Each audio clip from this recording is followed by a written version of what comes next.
Sir मैंने add करा है आईआरएफसी, जो मुझे काफी पहले प्रॉफिट दे चुका है ऑलरेडी। बट हाँ। अभी मैंने 75 पे 2000 और बाय करे हैं। सो करंटली 71 पे ट्रेड कर रहा है, इवन 70 तक आया है आज। तो shall I add more and wait for the longer time, और शैल आई क्विट?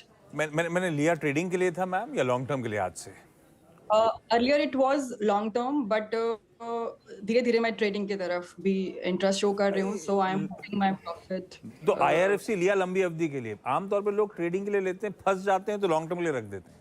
आपने लॉन्ग टर्म के लिए लिया और अब ट्रेडिंग का मन करने लगा बोथ है। बोथ वेज मेरा मेरा पोर्टफोलियो ऐसे चल रहा है कि मैं ट्रेडिंग पे, लास्ट ईयर मैंने बहुत नुकसान करा बिकॉज 2-2 लाख भी प्रॉफिट देख के हाँ, आई जस्ट केप्ट गोइंग कि ठीक है जैसे पड़ा रहने दो लॉन्ग टर्म के लिए, बट लेटर ऑन वो नीचे आ गए।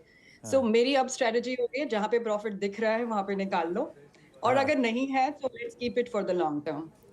भाई आईआरएफसी रखने लायक है लंबी अवधि के लिए। 75 की खरीद, 71 पे खड़ा है राजेश सर। आईआरएफसी पे आऊं मैडम, उससे पहले मैं ये कहना चाहूंगा कि मान लीजिए आपने लॉन्ग टर्म के लिए कोई स्टॉक लिया है 200 रुपए में और 220 रुपया आया, आपको 20 रुपए के प्रॉफिट आई, आपने निकाल दिया।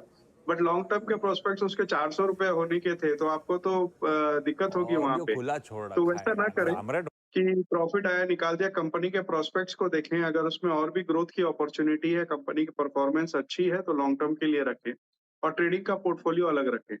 आईआरएफसी कंपनी बहुत शानदार है। अगर आप देखें तो एनपीए जीरो है।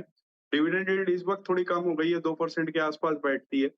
ये government of India guaranteed railways को लोन देती है, इसलिए इनका एनपीएस कुछ है नहीं। और रेलवेज में जिस तरीके की एक्सपेंशन हो रही है, फिर वो सिग्नलिंग की हो या वैगन्स की हो, उससे एक बड़ा कैपिटल एक्सपेंडिचर की उनकी उम्मीद है, जो कि आईआरएफसी जैसी कंपनियों को बहुत फायदा पहुंचाएगा। बनी रहे स्टॉक में। इस वक्त नहीं ऐड करने की सलाह इसलिए नहीं दूंगा कि आपकी 74, साढ़े 74 की, 75 की खरीद है और 71-72 रुपया में सिर्फ 2-3 रुपए का फर्क है। एवरेज तभी करें जब 8-10% का गैप हो।